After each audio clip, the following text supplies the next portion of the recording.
El año era 1922. En el corazón cálido y silencioso del Valle de los Reyes, donde el viento parecía cargar secretos de milenios, un vacío permanecía enterrado bajo capas de arena endurecida por el tiempo. Howard Carter, arqueólogo obstinado y ya desacreditado por muchos, estaba a punto de perder su financiación cuando encontró lo imposible. Una escalinata que descendía hacia una puerta sellada. Una puerta que el mundo creía que jamás volvería a ser tocada. La tumba era pequeña, discreta, pero cargaba una tensión invisible, como si algo allí dentro hubiera permanecido despierto durante 3000 años. Cuando Carter acercó la vela a la grieta recién abierta, el aire atrapado desde el antiguo Egipto escapó como un suspiro. Vio oro, estatuas, tesoros que brillaban en la oscuridad, pero no percibió lo que también salía de allí. Un silencio pesado, antiguo, casi vivo. Grabada en la puerta interior, había una advertencia que muchos trataron como superstición, pero que otros jamás olvidarían. La muerte llegará sobre alas ligeras a aquel que perturbe el sueño del faraón. Al principio, era solo una frase perdida entre símbolos. Días después, la tumba fue abierta al mundo entero. Semanas después, la primera muerte cayó como una sombra sobre la expedición. Nadie imaginaba que Tutankamón no sería recordado únicamente como el joven faraón. Sería recordado como el eco de una maldición, una presencia que caminó junto a cada hombre que se atrevió a violar su descanso eterno. La muerte que despertó la maldición. Cuando la tumba de Tutankamón finalmente fue abierta al mundo, Howard Carter creyó que aquel logro marcaría apenas el renacimiento de la arqueología moderna. Pero, mientras los flashes iluminaban las paredes doradas y los expertos celebraban el hallazgo más importante del siglo, algo silencioso comenzaba a moverse entre los corredores de la historia. El primer golpe de la maldición llegó rápido, tan rápido que muchos prefirieron ignorarlo. Lord Carnarvon, el financiador de las excavaciones, fue el primero en caer. Días después de entrar en la tumba, fue picado por un mosquito. La herida se infectó, y mientras Londres dormía, las luces de la ciudad sufrieron un apagón en el exacto momento de su muerte. En Egipto, su perro, llamado Susi, dejó escapar un aullido y cayó muerto en el mismo minuto. Coincidencia, decían unos. Demasiada sincronía, murmuraban otros. Para muchos egipcios, aquello no era accidente, era el regreso del equilibrio divino. Pero Carnarvon no sería el único. Otros hombres ligados al descubrimiento comenzaron a morir de formas igualmente súbitas. Enfermedades fulminantes, colapsos inexplicables, infecciones raras, accidentes improbables. Uno de ellos, el radiólogo que examinó la momia, falleció tras exponerse a una bacteria misteriosa que parecía haber despertado dentro del tejido milenario. Otro miembro del equipo sufrió una caída fatal en circunstancias nebulosas. Un tercero murió días después de confesar a amigos que sentía algo observándolo dentro de la tumba. El patrón era imposible de ignorar. Mientras tanto, Howard Carter observaba todo con creciente inquietud. Era pragmático, escéptico, reservado. Pero incluso él empezó a notar detalles que no podían ser simplemente descartados. Visitantes reportaban náuseas inexplicables al entrar en la tumba. Animales se negaban a cruzar la puerta. Equipos fallaban. Un olor metálico, casi imperceptible, parecía surgir cada vez que alguien tocaba los objetos más antiguos. La prensa, fascinada y hambrienta, transformó cada nueva muerte en un titular. Y con ello, lo que antes era solo superstición, ganó nombre, forma y presencia: la maldición del faraón niño. Sin embargo, detrás de las historias sensacionalistas y de los susurros que se esparcían por el desierto, había algo más profundo, algo que Carter registró en notas personales jamás publicadas en la época. Escribió que la tumba tenía una presencia, como si el aire estuviera cargado de una intención propia, como si aquel espacio no hubiera sido simplemente cerrado, sino vigilado. El mundo celebraba el oro. Carter empezaba a temer el silencio, y con cada nueva muerte, la misma pregunta crecía entre la equipe, como una sombra que se negaba a desaparecer. ¿Qué exactamente fue liberado cuando la tumba de Tutankamón fue abierta? cuando la muerte comenzó a tener nombre. La noticia de la muerte de Lord Carnarvon viajó más rápido que cualquier caravana en el desierto. En pocos días, periódicos de Londres, París y Nueva York ya estampaban titulares con la misma palabra susurrada entre columnas y pasillos: maldición. El público, hambriento de misterio, hizo el resto. Cada tos, cada desmayo, cada visitante enfermo de la tumba pasó a ser asociado a Tutankamón. Y, a medida que el oro brillaba en las fotografías, la sombra de la muerte se extendía mucho más allá del Valle de los Reyes. No tardaron en aparecer otros nombres en las listas discretas de obituarios, todos con un detalle en común: habían estado demasiado cerca del faraón niño. Uno de ellos fue el príncipe egipcio Ali Kamel Fahmy Bey, que visitó la tumba, y poco después fue asesinado en circunstancias escandalosas en Londres. Otro, el magnate George J. Gould, enfermó justo después de descender a los corredores del sepulcro y murió de neumonía días después. Arthur Mace, uno de los arqueólogos esenciales en la apertura de la cámara funeraria, comenzó a sufrir un colapso físico misterioso, como si algo drenara su vitalidad, hasta morir de forma prematura. Y la lista continuaba. Secretarios, asistentes, financistas, estudiosos, todos ligados directa o indirectamente a las excavaciones, todos engullidos por enfermedades rápidas, accidentes improbables o colapsos repentinos que parecían ignorar estadísticas y coincidencias. A cada nueva muerte, la frase en la puerta de la tumba: la muerte vendrá con alas ligeras para aquel que perturbe el sueño del faraón, volvía a ser citada como una sentencia retroactiva. Los periódicos sensacionalistas exageraban, inventaban, mezclaban hechos y rumores, pero algo era real. Quienes se acercaban demasiado a la historia de Tutankamón parecían ganar, junto con prestigio, un plazo invisible.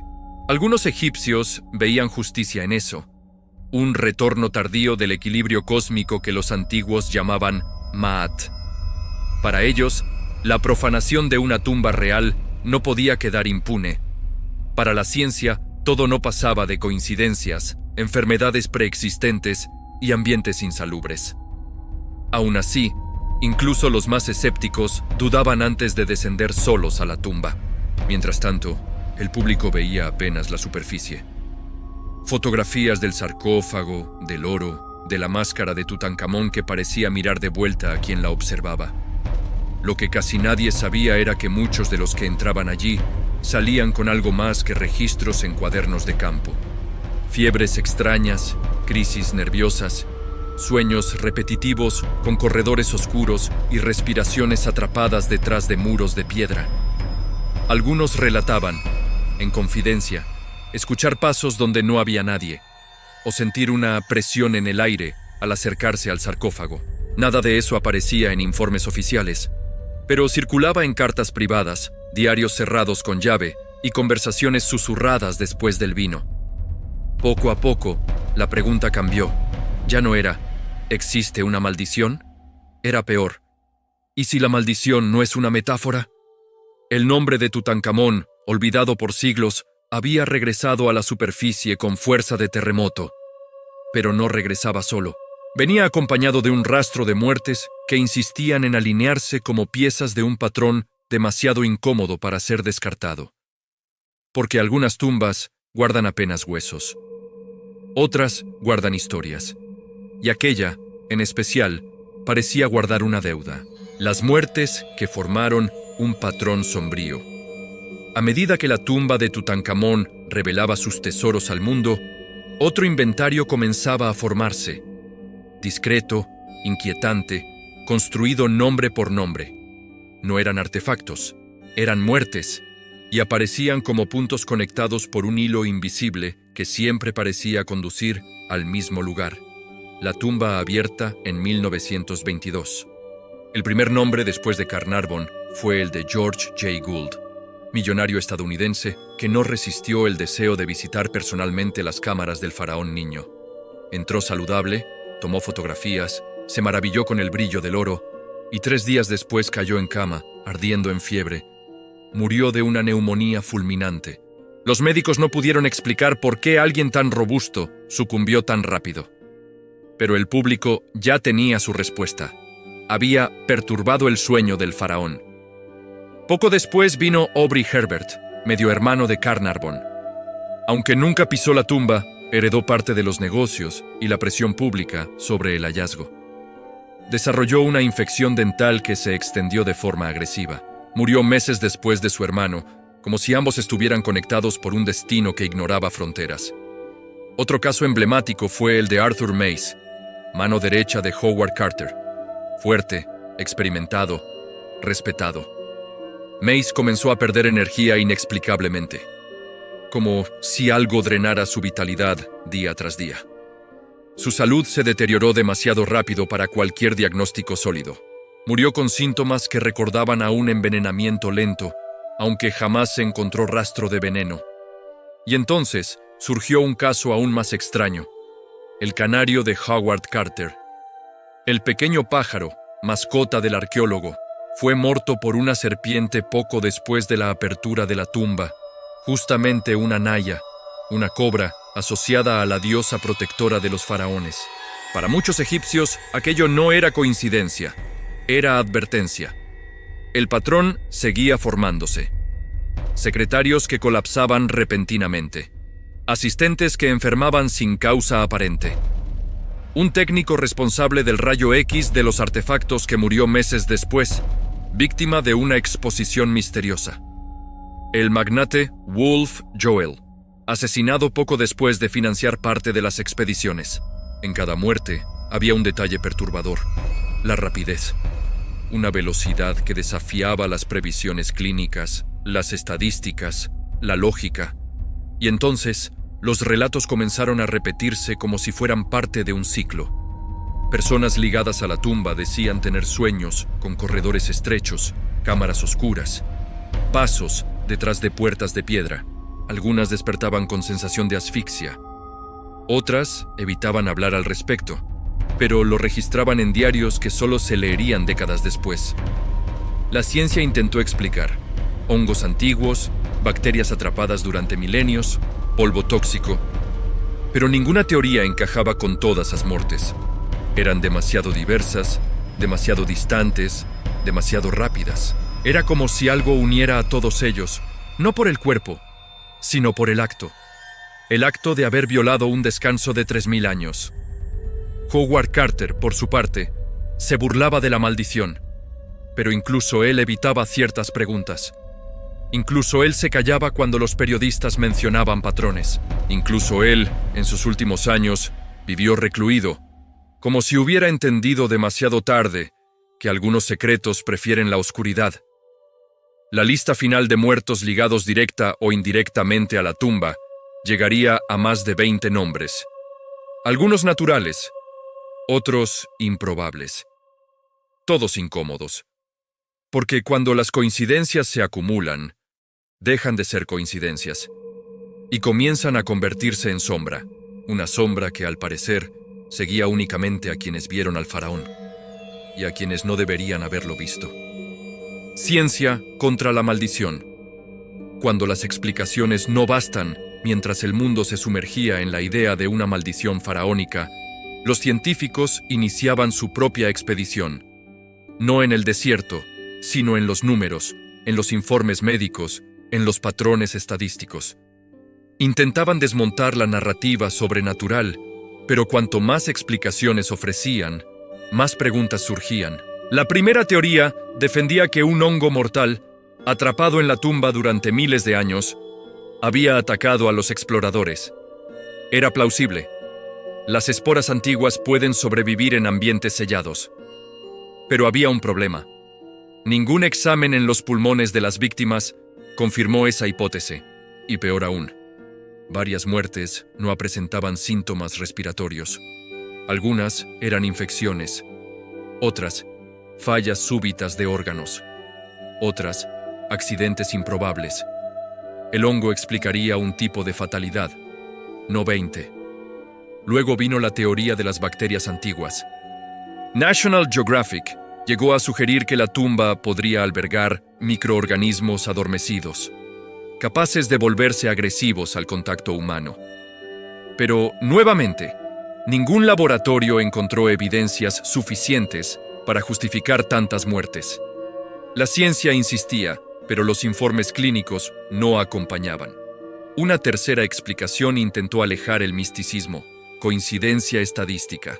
Expertos afirmaban que entre decenas de personas involucradas, algunas morirían con el tiempo, por azar, y que, si esas personas tenían vínculo con la tumba, parecería una maldición. Pero el argumento se derrumbó cuando investigadores notaron un patrón inquietante. La mayoría de las muertes ocurrió entre quienes participaron directamente en la apertura inicial de la tumba. Durante los 3 primeros años, no era distribución natural, era concentración. Y había otro detalle que atormentaba incluso a los más céticos. Varias muertes ocurrieron en circunstancias improbables, como si cada una tuviera una firma invisible. Neumonías repentinas en hombres sanos, infecciones que avanzaban como fuego, hemorragias inexplicables, colapsos súbitos, y hasta un químico que murió atropellado en Londres, el mismo día en que se preparaba para analizar sustancias encontradas en la tumba. ¿Coincidencia? ¿O alguien o algo estaba cumpliendo la promesa inscrita en la puerta del sepulcro? Mientras tanto, el Egipto moderno observaba en silencio. Sacerdotes, estudiosos y descendientes de antiguas tradiciones decían que no era necesario creer en maldiciones para respetarlas. La muerte llegará sobre alas ligeras no era poesía, era advertencia. Un recordatorio de que hasta los reyes muertos exigen distancia. Y entonces llegó la descubierta que reavivó el mito. El cuerpo de Tutankamón mostraba señales de que él mismo podría haber muerto de forma violenta. Fractura en el cráneo, lesiones en el fémur, posible asesinato palaciego. Si el faraón niño había sido asesinado, su tumba no era apenas un sepulcro, era un lugar de injusticia ancestral, un espacio donde el tiempo conservaba rencores. Carter intentó minimizar el caos, pero incluso él empezó a reconocer que algo se movía alrededor de la tumba. Relatos hablaban de luces que se apagaban solas, pasos en los pasillos, objetos que caían sin explicación. El propio arqueólogo, años antes de morir, mencionó a un amigo: «No creo en maldiciones, pero he vivido lo suficiente para no burlarme de ellas». Al final, la certeza era solo una. La ciencia explicaba fragmentos. La coincidencia explicaba otros. Coincidencia, pero nada, absolutamente nada, explicaba todo.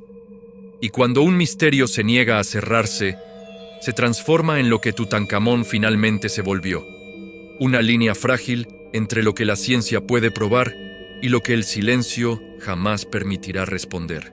La lista de muertes que el mundo no pudo ignorar. Con la tumba abierta, el oro brilló, pero fueron las sombras las que salieron primero. Y una a una, comenzaron a reunirse en una lista que ningún arqueólogo quería admitir que existía. El primer nombre era el más simbólico: Lord Carnarvon, el financiador de toda la expedición. Un corte banal causado por un mosquito se infectó de forma agresiva. La fiebre subió rápido, luego violentamente. En la madrugada del 5 de abril de 1923, murió en medio de una secuencia de convulsiones. En el instante exacto de su muerte, todas las luces de El Cairo se apagaron, dejando a la ciudad en completa oscuridad. Coincidencia o no, esa imagen recorrió el mundo como un presagio. El segundo nombre fue Aubrey Herbert, medio hermano de Carnarvon. Debilitado por problemas de visión, se sometió a un tratamiento experimental. Días después, murió de sepsis.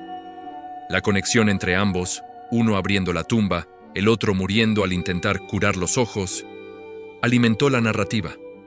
Quien se acercaba a la tumba pagaba con aquello que más valoraba: visión, vida, cordura. Luego vino George J. Gould, magnate estadounidense que visitó la tumba como invitado de Carter. Días después de tocar el sarcófago, contrajo una fiebre alta y murió de neumonía fulminante. La medicina lo llamó infección. La prensa lo llamó advertencia. Otro caso perturbador fue el de Hugh Evelyn White, arqueólogo británico que trabajó catalogando los artefactos. Joven, fuerte, brillante. Cayó en una depresión profunda tras meses manipulando objetos retirados del sepulcro. Fue encontrado muerto en 1924, dejando una nota escrita en tinta y sangre. He sucumbido a una maldición. Y aún quedaba el caso de Richard Bethel, secretario personal de Carter, que vivía rodeado de objetos provenientes de la tumba. Fue encontrado sin vida en su cama, supuestamente asfixiado. Poco después, su padre, Lord Westbury, se arrojó desde el 7º piso de un edificio, dejando un mensaje breve. Ya no puedo luchar contra aquello que nos sigue. La lista continuaba.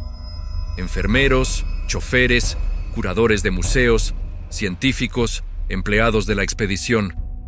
Algunos murieron por infecciones improbables, otros por fallas súbitas, otros por accidentes tan extraños que parecían caricaturas macabras de la coincidencia. En total, más de 20 muertes fueron asociadas a la tumba. La prensa lo convirtió en titular, el público en mito, y Carter, presionado desde todos los lados, insistía en que todo era imaginación y azar. Pero el tono de su voz, en entrevistas raras, traicionaba algo entre cansancio y duda. Ya no se burlaba de la maldición, no públicamente. El gobierno egipcio empezó a considerar que los antiguos sacerdotes no escribían amenazas simbólicas, escribían reglas espirituales, advertencias, límites, y quien los cruzaba enfrentaba consecuencias más allá de la lógica moderna. Tras las muertes sucesivas, se retomaron prácticas antiguas. Rituales de purificación, inciensos para alejar espíritus, incluso consultas a maestros religiosos para intentar calmar al faraón. Pero había un detalle que hacía la lista aún más inquietante.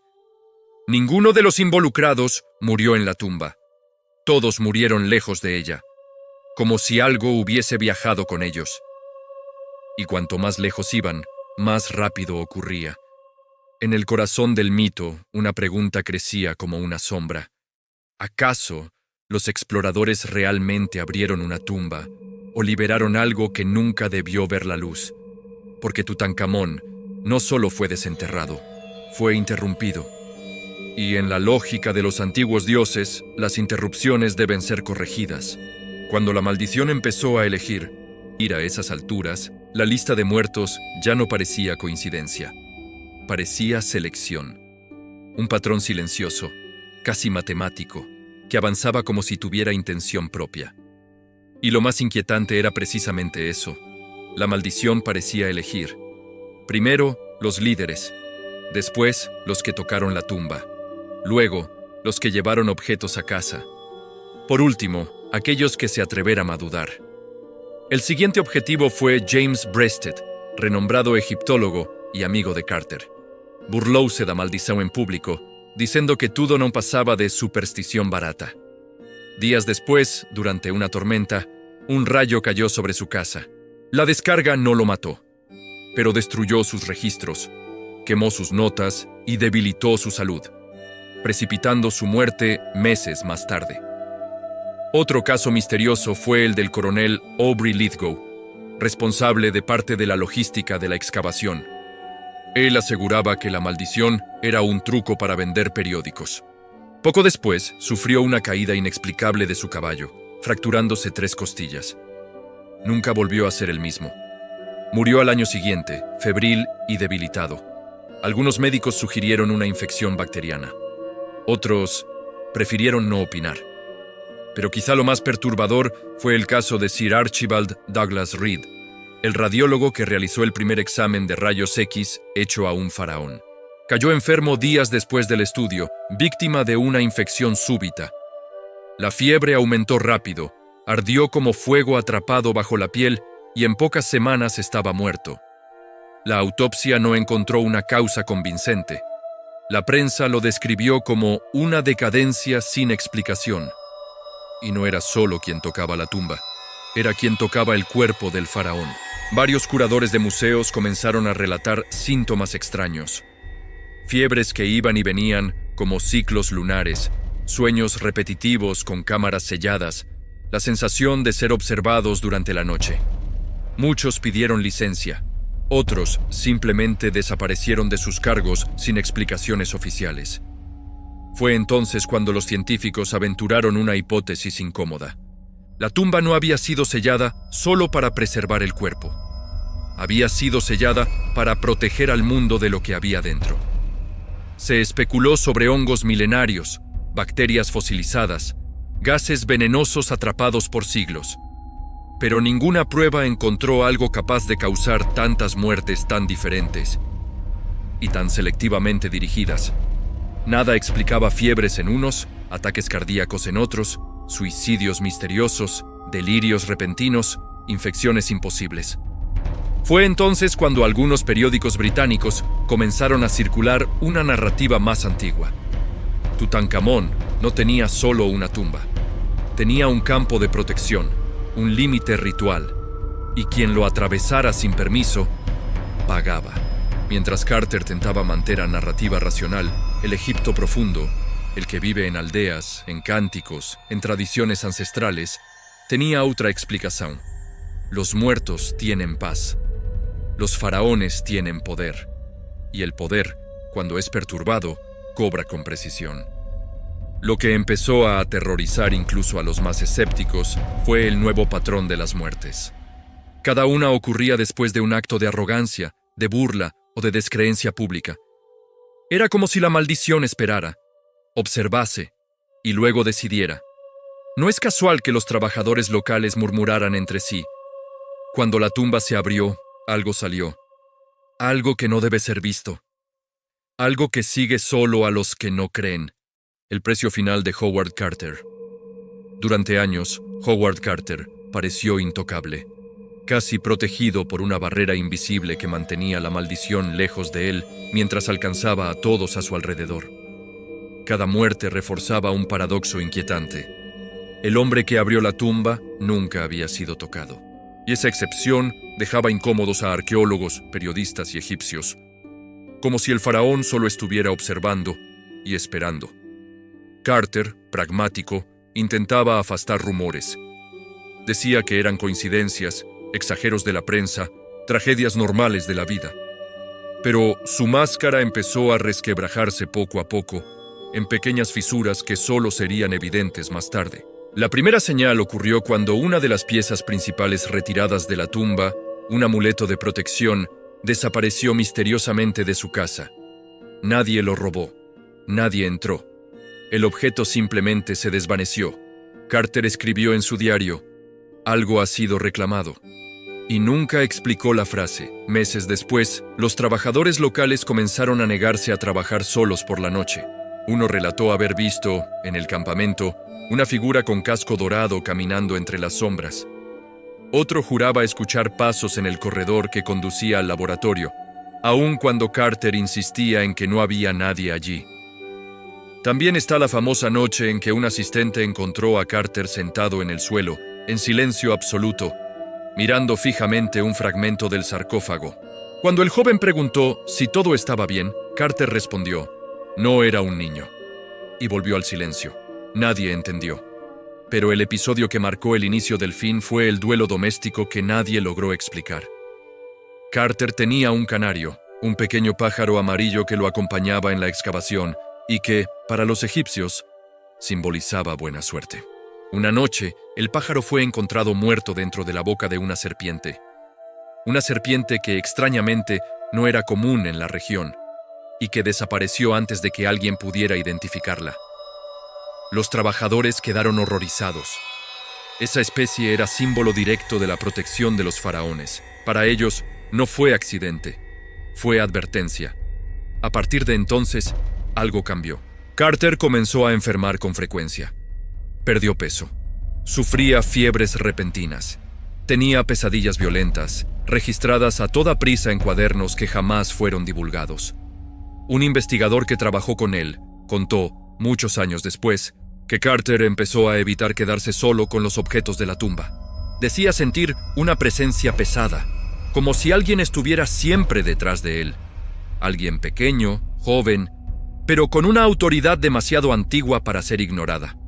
Su salud mental también se deterioró. Se volvió paranoico, trancaba armarios, sellaba puertas con doble cerradura y dormía con lámparas encendidas, como si temiera que la oscuridad fuera la verdadera morada de la maldición. Algunos dicen que empezó a escuchar pasos dentro de la casa. Otros afirman que Carter hablaba con alguien que nadie más podía ver. Nunca admitió públicamente estar afectado, pero en su último diario hay una frase que los especialistas aún debaten. La tumba no fue abierta, fui yo quien fue abierto. Carter murió en 1939, a los 64 años, por causas oficialmente desconocidas. Los médicos registraron cáncer. Los historiadores hablaron de agotamiento. Los egipcios, sin embargo, decían otra cosa. El faraón esperó. Y cuando todos los demás ya habían sido cobrados, fue a buscar al hombre que abrió la puerta. La maldición que viajó en el sótano de los museos.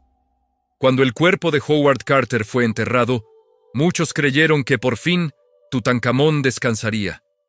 Pero la tumba del faraón ya no estaba solo en el Valle de los Reyes. Había sido fraccionada, embalada, catalogada. Partes del Rey Niño cruzaron océanos en cajas de madera, acompañadas por documentos impecables. Y por algo que ningún inventario podía registrar. Un peso. Un silencio. La sensación de que aquello no quería haber salido de donde estaba. En los sótanos de los museos, las cajas selladas llevaban etiquetas delicadas. Frágil. Relicario. No exponer a luz directa. Pero lo que nadie se atrevía a escribir era la palabra que crecía en los susurros entre empleados. Maldición. En Londres, París, Berlín y Nueva York, los conservadores comenzaron a relatar algo que no aparecía en los informes oficiales. Bombillas que explotaban solo en las salas donde se manipulaban los artefactos del túmulo. Equipos eléctricos que fallaban sin explicación cuando se abrían las vitrinas de Tutankamón. Alarmas que se activaban solas, siempre de madrugada, siempre señalando la misma sala. Técnicos que cambiaban de turno. Guardias que pedían no quedarse solos. Algunos juraban escuchar pasos suaves detrás de las vitrinas, como si alguien muy pequeño circulara allí dentro, observando a quien se acercara demasiado. Hubo también muertes. No en secuencia cinematográfica, no en caídas dramáticas, sino en intervalos lo bastante precisos como para inquietar a quienes seguían de cerca la colección. Un curador enfermó misteriosamente días después de dejar caer, por accidente, un fragmento de urna funeraria. Un restaurador sufrió un infarto fulminante tras decidir retocar la pintura de un cofre de madera. Un guardia fue hallado caído frente a la vitrina principal, con expresión de absoluto espanto en los ojos, como si hubiera visto a alguien del lado interior. Nada de eso se convirtió en titulares tan famosos como la muerte de Lord Carnarvon. Pero en los pasillos estrechos, las listas de nombres crecían como un rosario de advertencias que nadie quería recitar en voz alta.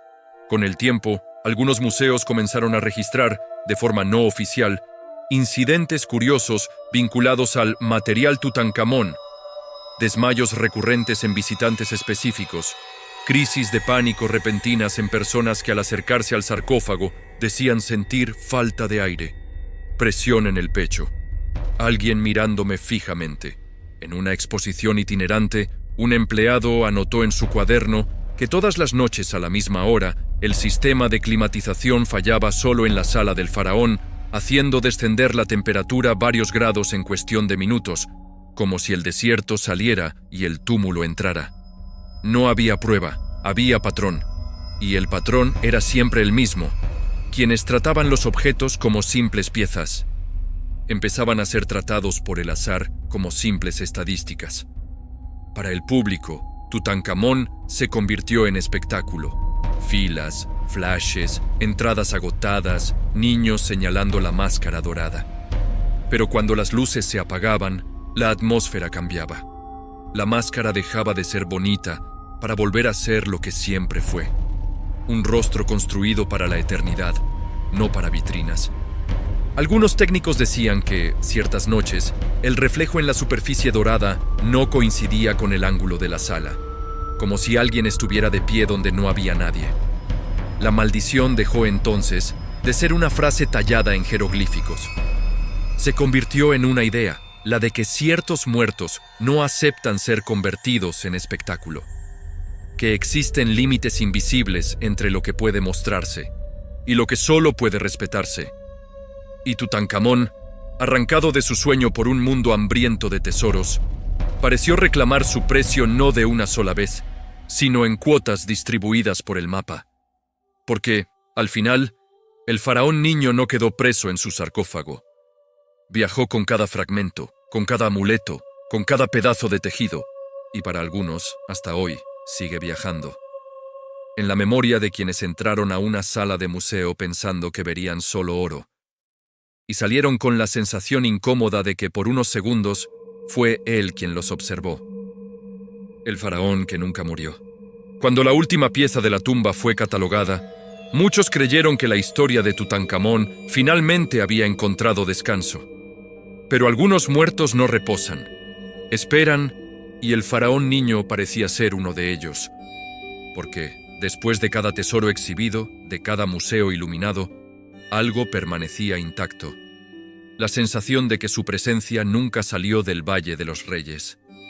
Como si el oro fuera solo distracción, y el verdadero guardián permaneciera en silencio, observando a quienes se atrevían a llevar su nombre lejos del desierto. Con el paso de las décadas, los especialistas intentaron separar mito de realidad. Hablaron de bacterias, de polvo tóxico, de coincidencias estadísticas. Pero ninguna explicación responde por qué tantos hombres ligados al descubrimiento murieron tan rápido. Ni por qué los relatos de luces, ruidos y sensaciones de presión se repetían siempre que la máscara dorada cambiaba de lugar. La ciencia describe eventos, pero no emociones. Y quienes estuvieron cerca de Tutankamón describen lo mismo. No era miedo, era presencia.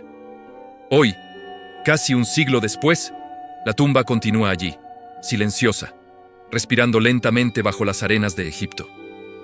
Pero algo cambió, no por la advertencia escrita en las paredes, sino por la memoria de que perturbar el sueño de los muertos tiene un precio. Tal vez Howard Carter no encontró solo una tumba intacta. Tal vez encontró un límite, una frontera entre lo que debe ser descubierto y lo que el mundo aún no está preparado para comprender. Porque Tutankamón no es solo historia, es advertencia, es eco, es la prueba de que algunos misterios no pertenecen a la luz. Este es el cofre azul, donde la verdad se esconde entre el silencio y el espejo.